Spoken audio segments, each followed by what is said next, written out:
Today we have Dennis the Menace with us. Is that how you say it? Hello, Dennis the hello. Menace? Yeah. Okay, so we haven't been around for a few weeks. We had football, or not football, basketball going on. My grandchildren made it to the playoffs. Well, two of them. One doesn't. And then, how far did they make it, Nina? They Maddox's team won one and then lost the next two, and then Caden's team was out in the first game. They're just Caden's team was a one and done team. Oh, okay. But the fact of the matter is, they're good enough to make it to the playoffs, so that was pretty awesome. Sure, except for all the teams go to the playoffs. Can I give my grandchildren recognition here, or what? You're trying real hard to give them some recognition of their rec sports. Wow. Anyhow, yeah, they're sports minded. They love it. They got basketball and football. Dev does just football. I think you might try. That being said, today will be our last Saturday podcast. We'll be going to Wednesdays at 6:00, Nina. Yeah. That way, the kids can do their thing, and we can still have the show. So we had that. I told you guys a while back that my mom wasn't in the best of health, so unfortunately, we lost her a couple weeks ago, and I was dealing with that, so that's part of the reason we've not been on. And with that being said, I was actually asked today to do a show on grief, anxiety, and depression. I know we've done it before, but unfortunately, it is definitely something that we face every day, and it's worth talking about all over again. Give the people what they want, more depression and anxiety. Well, hopefully we could tell them something that'll help them. I mean, that's my goal anyway. I don't have anything printed up. Anything I say today. Disclaimer, we are not therapists. No, we are We not. Not giving out medical advice. The only thing we can tell you is different things that we've done and how it's worked for us or not worked for us. Correct? There you go. Sure. Yep. So, I'm a prime specimen for healthy mind. Wow, continue- guys, wow. I'm not continue on. I mean, we want to hear more. Nothing else. uh, It was a lie. okay, so actually, the person that asked me to do this again, she said she missed the first couple shows that we did on it. She had actually lost her mother a couple years ago, but she was also her best friend, and she's still trying to get that grieving process under control and figure out which direction to go, and how to handle it. It's there's no time limit on grief. You're gonna, everybody's different. You're gonna do what you got to do when you got to do it.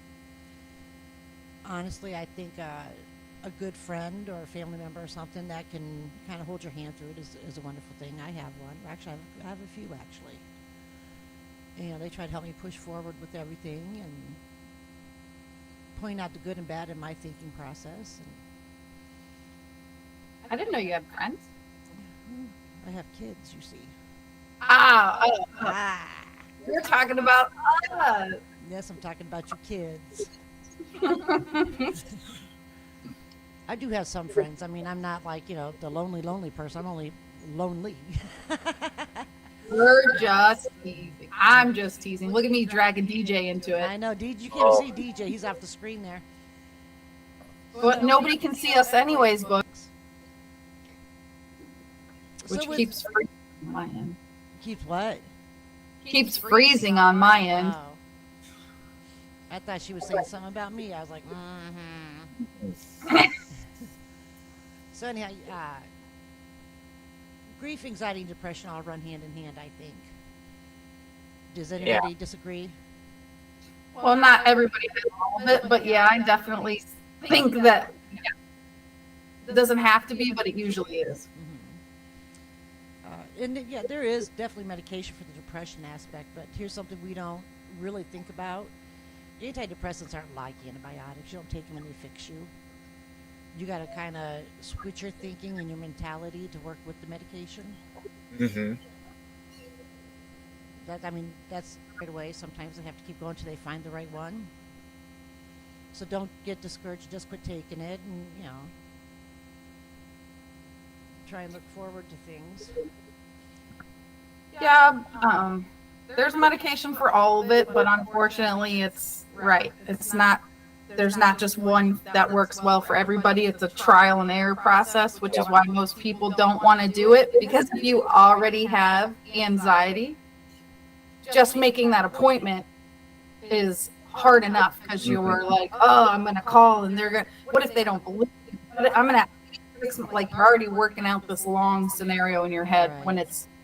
when we both call and they answer the phone, they schedule you, and that's it. Right. But so it is hard, and then it's going to be a road, and some depressants make you feel worse instead of better, which is scary for some people.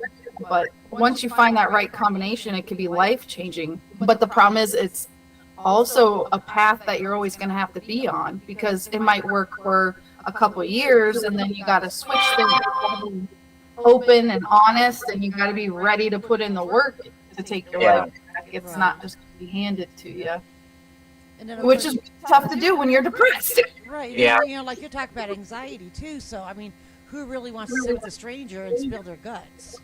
Mm-hmm. Yeah. And I know, like in my case, you sit there wonder, am I saying the wrong thing? Am I handling this right or wrong?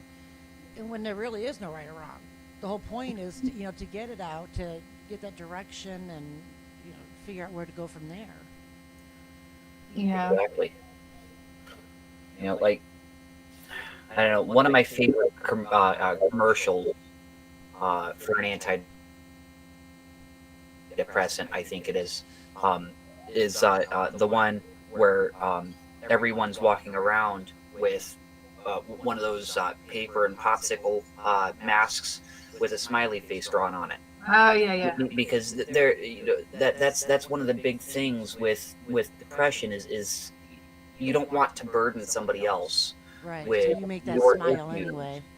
So you put on a happy face even though you're not, and I think that's one of the key things to helping yourself is to let it all out on the table, and let people know this is what you're dealing with, you're struggling with it, and that's in many cases the first step to getting help. I would agree with that. But to be the devil, I've unfollowed so many people on my Facebook because they're the woe is me person. And now, so I do think there's a difference between somebody who has clinical depression and somebody who makes themselves depressed, because Exactly. all they focus on is, oh, today my boss was mean. Oh, I tried to date this person and they didn't like me. Nobody likes me. I'm never going to get. And it's just every single day, it's a new reason why. And you want to be like, there's people who have survived some horrible crap in their lives. Yeah. Not be happier than you. Now, don't get me wrong. Just because your life isn't as bad as somebody else doesn't mean you're not justified in having a bad day. But my God, it's a bad day, not a bad life. Like, you've got to train your brain. You train your brain to think negatively when you do that, and to only find the negative. And I know we've all heard that a million times, but it is so true. And once I heard that a few years ago when it started going around about how if you just think and look for the good every night, like whether it's before you go to bed or when you wake up or whatever, if you just think good stuff and look for, okay, what was good that happened in my day? Even if it was my favorite candy bar was on sale, so I got 2 instead of 1, like it can be the littlest things. And eventually your brain starts doing it for you. I know it works is because if I go back and look at my old Facebook posts, oh my God, I was that whiny, cryy, woe is me. Today is bad. Today's I hate, like it was so. I was such a whiny little baby. And the funny thing is, those whiny, horrible things that I thought were so terrible, I didn't even know what they were. I couldn't even tell you what was going on. At the time, they felt so significant. A few years later, I don't even know what they were about.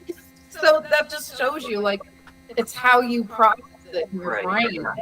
And on that note, everybody has bad days. You Of course. there's no avoiding it. Bad weeks even. Yeah, and some people have more bad days or bad weeks than others. But one thing that I kind of found that helped a little bit for myself when I was going through a bit of a rough patch, thinking wise, is I started bullet journaling. Oh, And one of the things that I made sure that I put in there was each day I had to find something that I was grateful for, whether it be I was grateful that I just woke up for the day, or work went pretty decently, or something like that, and like you said, Nina, that changes your thought process, and it makes you see something good in every day, even though it might not be a good day. There's something good about it. right. I mean, there's people who wake up in their 20s in a nursing home because they had an accident and now they're quadriplegic or whatever, and there's so many things that are so bad that you're just Oh gosh, I lost my wording on that one. we know what you're saying though. You've already got a good start to your day. Right. It's like, that's when you really want to look up and thank the Lord for waking you up and letting you stand on your own 2 feet. Mm. Yeah, for sure. Anxiety is, I feel, almost a little more frustrating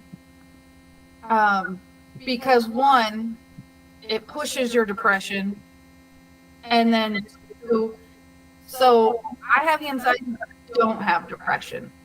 It doesn't mean I don't get like bum times where I'm like, I don't feel like doing anything. I'm not cleaning. I just want to sit and watch movies for a couple days. Like, I'm having bum days, and then my brain will like reset, and then I'm back to pushing my body to its like, because your brain gets tired. Your brain needs rest. And if you're an anxious person, your brain doesn't even shut off at night. Nope. So I feel like it just goes until it's done. It's like, okay, I need a couple days, and then it'll stop.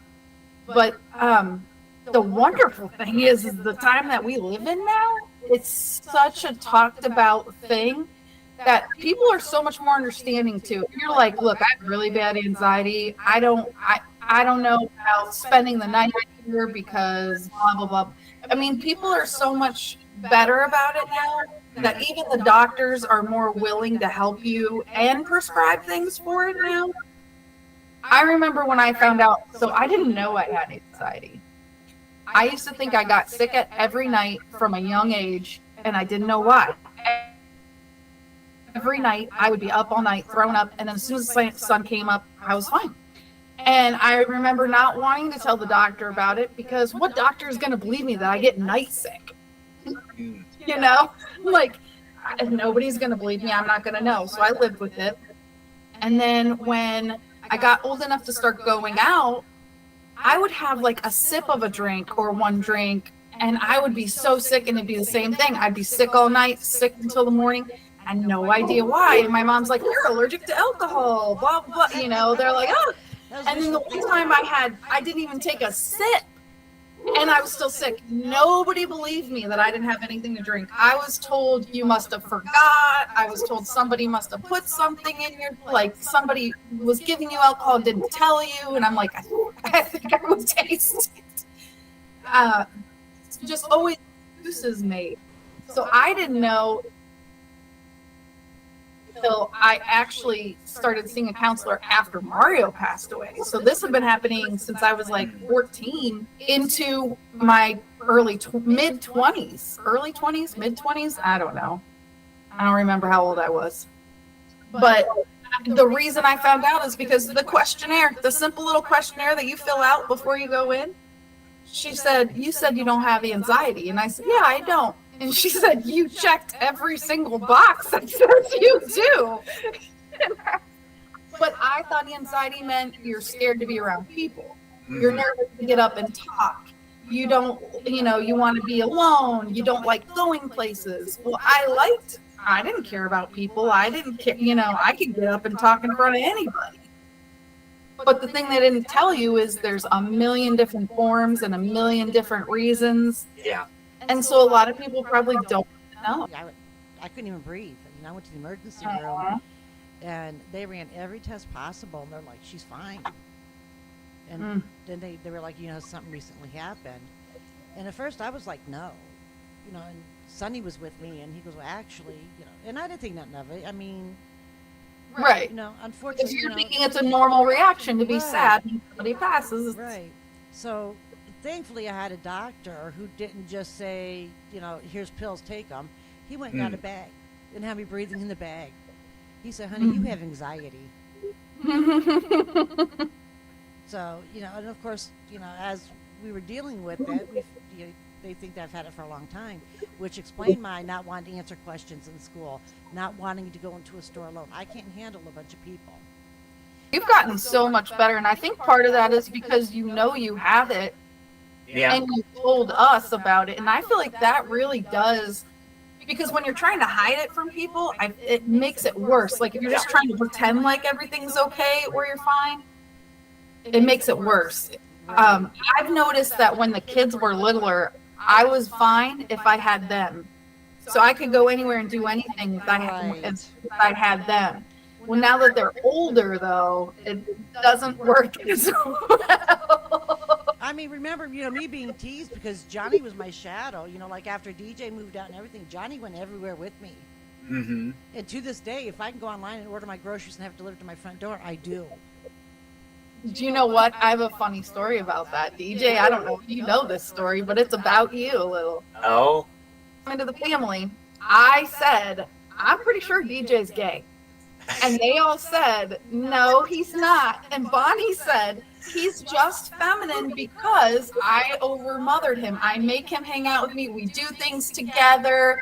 So it's just because he spends so much time with me that I accidentally made him a little bit feminine. He's not gay. Do you remember that, Bonnie? I don't remember all of that, but he was dating twins, for crying out loud. Where would I have thought he was gay? That's what she said. He dates girls, and I said, don't they all in the beginning? Oh, what did I know? Apparently not. Well, and it's kind of funny that you bring that up because people dealing with anxiety and depression specifically anyway, that are gay, oftentimes grow up thinking that it's what you're meant to do. You're supposed to, as a man, you're supposed to date women. Because that's the societal norm, and society's changing now. So perhaps it's getting easier for people to realize themselves at younger ages. Well, it is. I remember you being very involved in that church, and then all of a sudden you quit going. Yeah. And I kept asking you, did something happen? Because you don't go from being that involved to nothing. Right. And you kept telling me, no, everything's fine, everything's fine, everything's fine. Well, when you finally came out, you finally found the reassurance that you could talk about why you quit going, and you felt like a hypocrite because that's what they harped on. Yeah. Yeah, and that's exactly it, But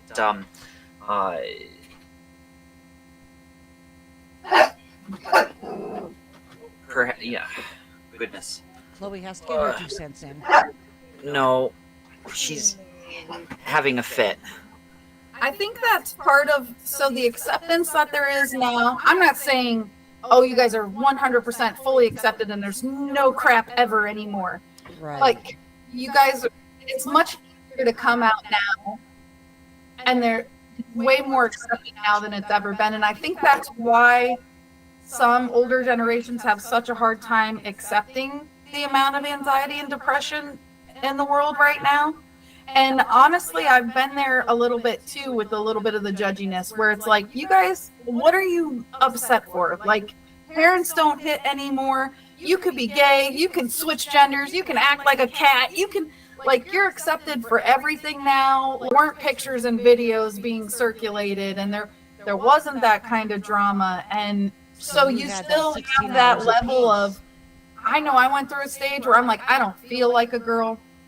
I don't look like a girl. I don't sound like a girl. I'm uncomfortable in girl clothes. These girls look so pretty. I look like I don't fit in or belong. Now imagine if I had somebody telling me, oh, that means you are meant to be a boy. You're meant to be a dude. So you should just cut your hair and you should just do. Imagine the amount of anxiety that must be on you when you're giving these young kids who are going through puberty all these extra thoughts and options and chaos. Like, we didn't have all that extra to Was a switch or tomboy, change, and or I still am. yeah, you didn't have to, you didn't have to flip and change. So we forget about having an array of choices. Definitely feeds your anxiety, because now you, instead of trying to process between A and B, you're processing a whole, like, the thought, it was never an option of, well, if you feel like a boy and you look like a boy, you're just a boy now, just turn into a boy. It wasn't, there wasn't so many things for them to try to figure out and do, and they're too young to be trying to figure it out and do. It's not your job. Just be you. Just you do day to day, and things will fall into place as you get older and more mature. But a lot of parents are forgetting that, and they're trying to push these choices and options, thinking that they're helping, thinking that they're being open-minded, but you're not helping. They're making And matters then you worse. put that on top of, there's not really homemade meals anymore, because the food that we're buying, they're putting all this crap in and these chemicals and all this extra stuff, which they know messes with the chemicals in our brain, and they don't care. So you're feeding anxiety. So many people found out that just from eating cleaner foods, that their depression and anxiety is dropping. And it's not a small amount of people. It's a large amount of people that are just feeling better from eating better. And it's crazy. There's people who go to other countries and are like I went to Italy and I ate pasta the whole time, but I didn't gain any weight. And I come home and I eat pasta, and there's people who will swear they'll only order their flour from other countries because we even put stuff in our flour. And when you're putting chemicals in your body that is balanced by chemicals, it's a hard thing to process, because you want to trust the people that are in charge of your food. You want to trust that your government isn't going to do that to you. And whenever anybody tries to talk about it, a lot of people shut down, and they're just like, nope, you're a hippie. Nope, you're a hippie. If you believe in clean food and you don't want, don't get me wrong, I love Cheetos and I love food, but I also know that it's not helping me. It's hurting me. And when I'm eating better, you do feel better. Yeah. The prime example, I used to drink nothing but Mountain Dew and coffee. Mm-hmm. And I always felt like crap. I always felt sluggish. If I'd have gone to a doctor and told them how I felt, they'd have probably prescribed me medicine, being dehydrated because I'm not taking in enough of the correct fluids, and everything like that. So, and the sugar and the chemicals that are in the Mountain Dew, not in the coffee. But. Exactly. So I cut out, probably a couple of years ago now. I cut out a lot of the Mountain Dew. I still drink Mountain Dew almost daily, Change your face. but not not anywhere near as often. Not anywhere near as much anyway. And I switched to drinking water with the Mios. Oh, that's what Nelson drinks instead of coffee, which probably is not great for you. But Well, while of drinking the Mios, I even switched to the caffeine-free Mios. So it was basically just water with a little bit of flavored water. Yeah. Yeah. And I felt so much better. I had more energy, and I didn't constantly feel shaky because I was dehydrated and everything like that. And couple of weeks ago now, I'd gone to the dentist and had some teeth pulled. Well, on my way up to the dentist, I didn't want to drink anything sugary, right? Yeah. Because they're going to work on my teeth, and they shouldn't have to deal with that. So, of course, I always drink water every time I go to the dentist, and just plain water. And ever since then, I've not even had the flavoring in my water. I've except for a couple of cans of soda a day, I've been drinking nothing but plain water. And I tell you what, it feels good. Good. So, I mean that can help some people, but I mean, in today's society, the manufacturing companies are pushing so much stuff into the things that we consume that maybe we do need to change the way that we consume things and where our things are coming from. We do. Yes. And and I'm going to say this too: eat lighter. Yeah. And I say that because I noticed, and she talked about pasta. I'm definitely a pasta eater, and I could overeat on that in a heartbeat. But since I'm here alone, I don't eat like I used to. So I'm not just stuck sitting there feeling like, and then of course nothing's getting done. So your depression's kicking in because you're looking at all these things that you have to do and that you should have been doing because you just sat there and overate. So who's going to get up and move? And it does make a difference. Right. Well, and that brings up your environment too. If you have a full cluttered house or a cluttered room or things that are messy, that affects your mood too. Mm-hmm. Right. You're going to be looking around thinking about all the things you have to do, all the things you're supposed to do. And it's definitely a struggle, but obviously you're going to need some intervention with an actual therapist, no counselor. doubt. Exactly. But the things we're saying are things that take the edge off, things that are going to help. And if yours is caused body, the things it needs, just being on your phone and scrolling through Facebook all the time or whatever, TikTok, Instagram, just being on your phone all the time is known to cause depression and Right. anxiety. Exactly. And we all know that, and it's all been proven, but we all still do it. So it's also got to be about making a choice and deciding I'm tired of feeling like this. I want to do everything I can to not feel like this. Right. Wrigley's gum is putting out a new campaign because their gum has been not doing well since COVID, that chewing their gum relieves stress. Actually, I have heard that. All the chewing gum's not good for your teeth, but I don't know if it's because you're more focused on what you're doing in your mouth or what, but But I've not heard it as a stress reliever. But obviously they had to back it up because I don't think they'd be allowed to put it on TV. That might be a debatable point. But changing your focus does tend to help relieve or not really relieve stress, but it changes your focus to something else, so you're not focusing on that thing that is stressing you. right. Which does relieve your stress. Yeah.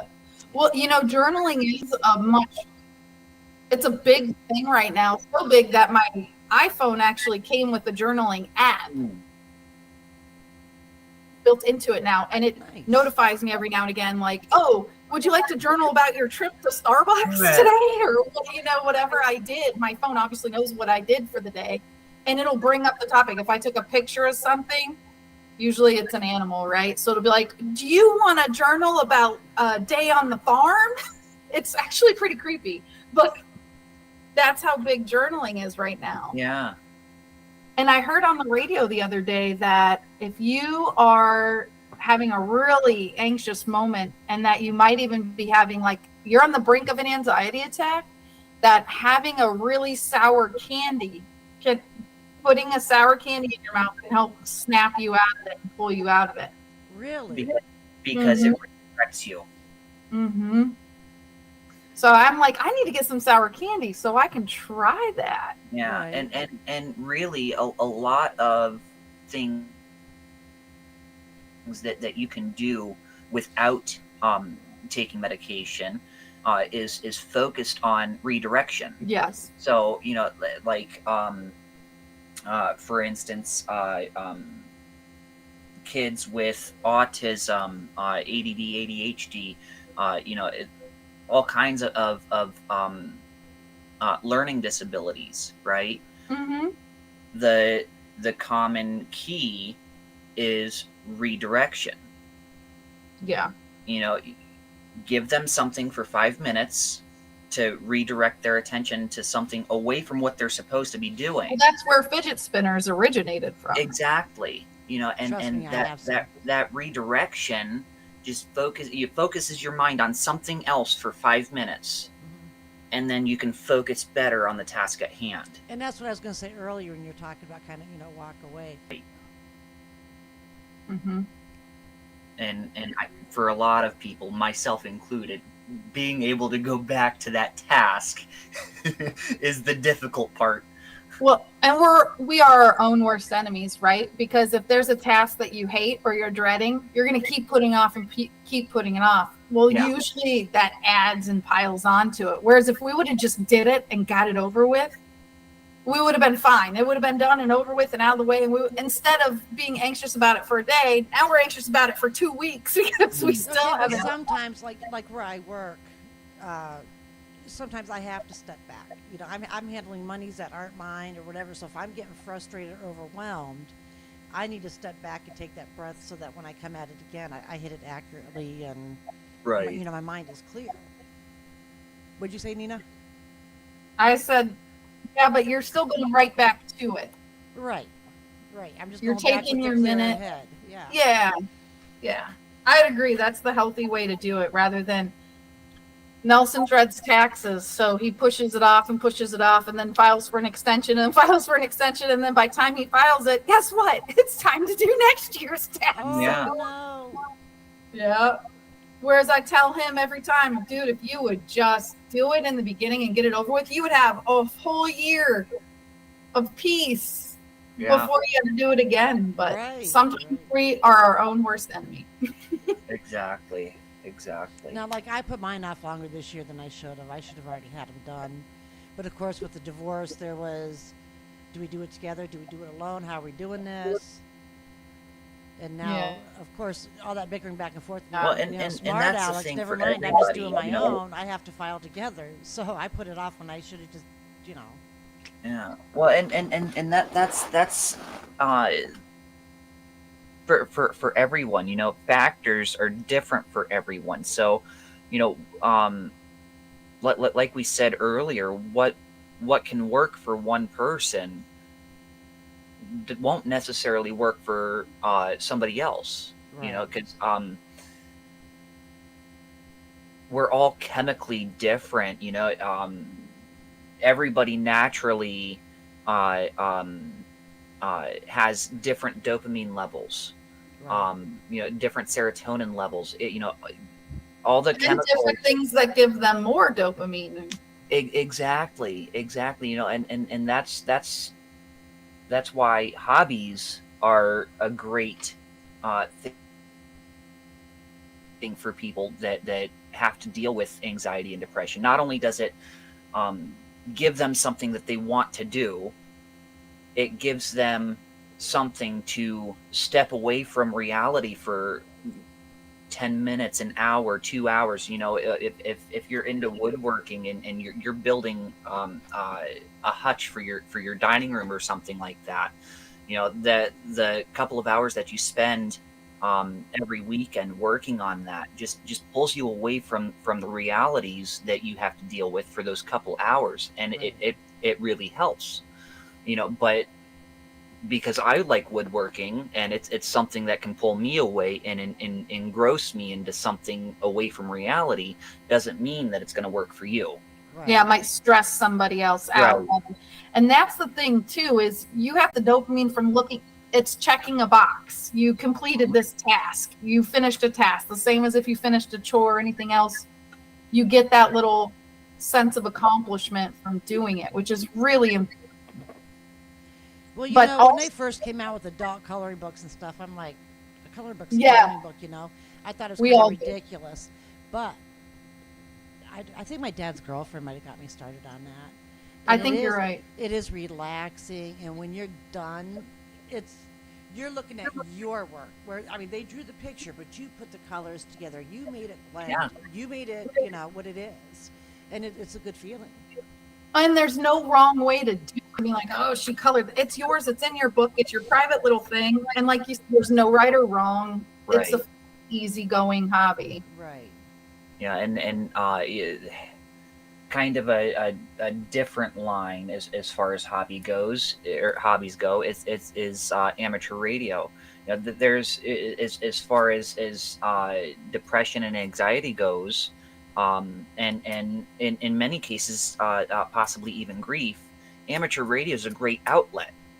Mhm. But if you already have anxiety for about taking tests, perhaps it's not a good hobby for you to get into. Right. Because amateur radio is a tested hobby in most countries. But it gives you people around the world and in your community even to talk to, whether it be about mundane things from day to day or the hobby itself or whatever you want to talk about.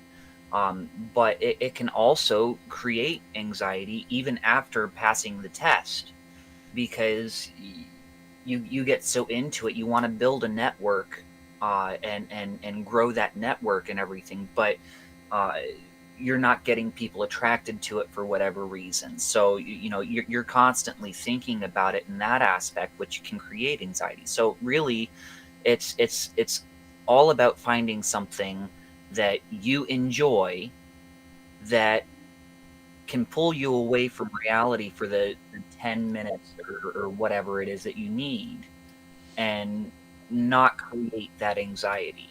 So And not in an unhealthy way, because a lot of people Exactly. use alcohol to get out of life and Exactly. feelings. Alcohol's a depressant, and guess Yeah. what? It wears off. So now you're just spiraling and ruining your life in other ways, Right. and you're making yourself more depressed. Yeah, I mean, I used to say, well, I still say it from time to time, when I'm not having a great day at work or something, I need a drink, Mhm. and it's not because I need it. It's not because I want it. It's just things that happen in the moment. Saying that I need a drink is kind of a distraction for the 30 seconds. Yeah. And kind of expresses some form, so I mean, alcohol is not a good outlet for No. Well, anyone, and you really. brought up grief, which we didn't really talk about too much Right. yet. But grief and having the people that you can talk to and relate to is really super important. Like you were talking about amateur radio and Yeah, talking to like-minded people with that. There's so many groups to talk to with grief and people who can understand you. And sometimes just knowing there's other people that feel the same way you feel makes it's you a comfort. much better. Oh, for sure.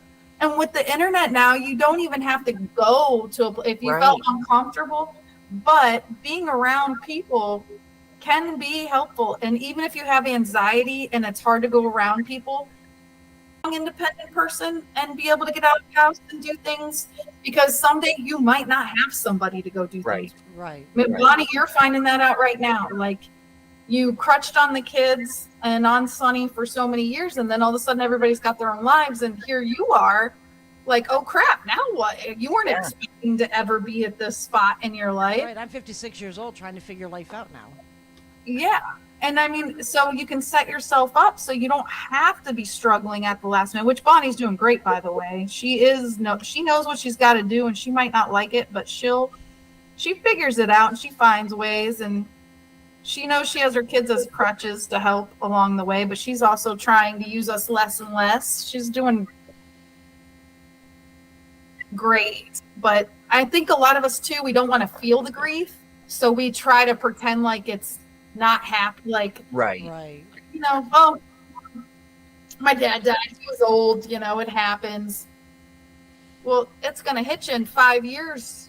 Right. If you don't accept it now, it's going to eventually catch up to you. And Yeah. it's gonna And be at a there's weird different moment. levels of grief too. I Of mean, course. like I just lost my mom, and then in a month's time, I actually, my marriage came to an end, and I lost my mom.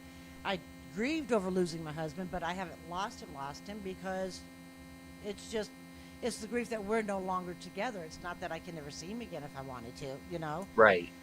But, Yeah, it's a then sad for when you years. lose a loved one, as far as them dying, you know that there's no going back, and so it's just different levels, different types. But you have to let yourself feel it Right. and be sad. And just accept it. Accept that you're sad. Accept that maybe you're mad. Maybe you're not even sad right now. Maybe you're more mad because I told them to get that spot checked and they didn't get that spot checked. And if they would have, they would still be here. But then when they pass away, everybody only wants to think of all the good things when that person passed, right? And they were the most perfect, wonderful, sweet, generous, loving person in the world, right? Probably not. Nobody is. But that's what people I do. am. No, I'm just kidding. But so segue. No. So I mean, it's okay that a person wasn't perfect. It's okay. Oh, my dad was I keep saying my dad because your mom just passed, so it feels really weird to say like my mom. I don't want people to think I'm talking about your mom I got you. or you. So my dad, if he hears this, he might not appreciate it. Both my parents are this or that, but he loved me in his own way. That's okay. You don't have to pretend like the person you're grieving, and maybe the person was perfect and you just love them to death. And so you're focusing on bad things because you want to be mad at them because you want to hurt less. And it's just really important to accept all of your feelings, good, bad, and different. Right. And that's the big thing with grief. Not only is there different types of grief, for different circumstances, but there's different stages to grief, different feelings that you feel as you're going through the grieving process, anger, depression, and can accept the realities of what has happened, and finally come to terms with it and be okay with it. Like I say that you're never over grief. Right. You lose a loved one in some way, shape, or form. You're never going to be over it, but you will eventually come to terms with it, accept it, and be okay. Yes. And 10 years down the road, you might have a bit of a breakdown because you're thinking about that person, but it's okay. Yeah. And those stages of grief bounce around. They don't go in order. And it's one that you're never really complete with. Right. You'll go stretches of time without feeling any kind of grief, and then one day out of the blue, something triggers it again, and you're down and out for a few hours because of whatever that trigger was. But the thing to know is that it's okay, that you will come out of it. You will accept the realities again and continue with your life. And that's the important thing, is you've got to continue with your life. Of course, you're not going to get over it or feel any better if you're sitting moping at home every day, dwelling on what you lost, instead of moving forward with things you still have, the people you still have. You can't let go of the ones that are here because you're so set on the one you lost. I mean, Right. And like DJ, moving into this house was kind of a challenge. Grandma Knapp's been gone for 20-something years now. And there's still stuff in this house that belongs to her. Mm-hmm. And there's times, I find them and I get sad for a minute, because I miss her. But then, whatever the object is I find or whatever, it brings me joy to know that was something that she enjoyed. And, Yeah. I'm sure I could find a box of coupons in this house somewhere too. I mean, those were the things I that wouldn't she doubt did and it. enjoyed. So I get peace in knowing that she had what she wanted in life. Right. My best friend from first grade to our junior year, she passed away her junior year. And you figure I've been graduated for over 20 years now. So she passed away 21, 22 years ago.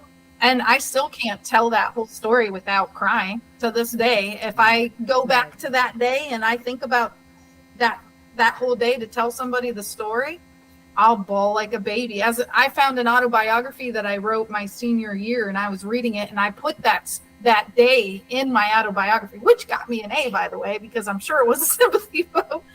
But I just reading it, it's like it'll still hit me. But I'm not sad about her every day. Sometimes I'll be like, I wonder what she would have told me to do in this situation, because she was a Right. sassy little thing. So there's some things where I'm like, oh man, you would not have liked this. But I mean, and obviously I'm not the only one feeling the loss. Everybody is. I went to her little sister, or no, it was a while ago. But I went to the baby sister's wedding, and half of her family still remembered me. Like her cousins who were kids at the time are obviously grown and married now, and they knew who I was. And it just brings it all back when you're seeing these cousins that used to hang out and play at the beach with you, and now they're men married and have children. Right. But when you see them, you're taken right back to that day, and everybody gets a little bummy and a little depressed, and then you move forward and you're looking at all the good stuff, all the babies that have been born and the marriages that have happened. And That is a part of her too. So, you get to experience all that. and her baby sister is pregnant with her first baby now, Aw. like 30. She's still the baby sister. I mean, She my is the baby sister's about to be 50. Yeah. Well, then, no, I take that back. Shoot. I can't even think of how old Brandy is off the top of my head right now. I'm a horrible sister. I know she's like 11 years younger than me, so what's that? I don't even know how old you were. You know how old I am. No, I don't. Tell it to the She's gonna be internet. 45.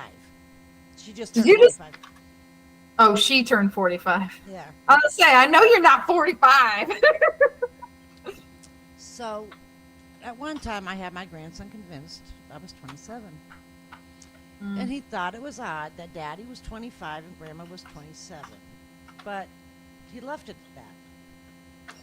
I took to my mom's house one day and he saw a picture of my one sister. He's like, "Who's that?" "Oh, that's Mom's sister." "Well, how old is she?" Well, and of course she said little sister. So my little mathematician over there, "Grandma, if she's your little sister, she's this old. How are you only this old?" "Okay, we don't send you to school to learn math, kids. Shut up." Yeah. I'm gonna guess that was Devlin. Yes. The reason I know it's Devlin is because that's the same kid who wanted a cell phone when he was 3. And I said, you can't even read. You don't need a cell phone. You can't even read. So he quickly taught himself how to read. And he was so nosy that he became a speed reader because he wanted to read my texts. And he knew he had to be quick. He ended up reading like at a 5th grade level in first grade. Oh wow. because he was nosy and snoopy, but it worked out in his benefit. But you got to reach out and talk to somebody. Yes, absolutely. There are so many grief groups. We got some exciting things coming. We're going to be touching on some current affairs coming up pretty soon here. We have, I don't know if you want to call it an office or studio right now that I'm working on. Lighting will be better. Everything will come together better. There won't be it won't be coming up this week because I'll probably just be getting it all set up then, but hopefully it works out better for us than the setup I have now. Do you guys have anything interesting going on? Don't forget tonight. Well, I was gonna say I don't know too many people that actually have to literally do it anymore, but do you have anything interesting to say today, Angelina? I never have anything interesting to say. She's lying. Dennis? Not really.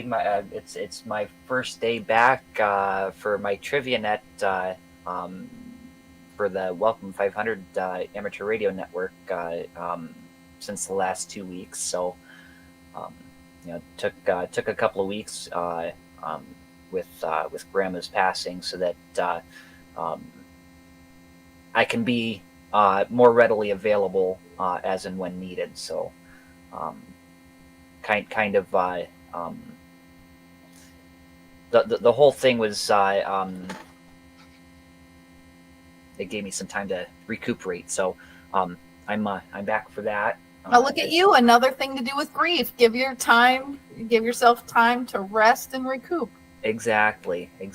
So Well, first day I'm back not in the sure last how couple much weeks. grieving I'm he excited. was able to do. He was really worried about his mother over here, so I was kind of being babied.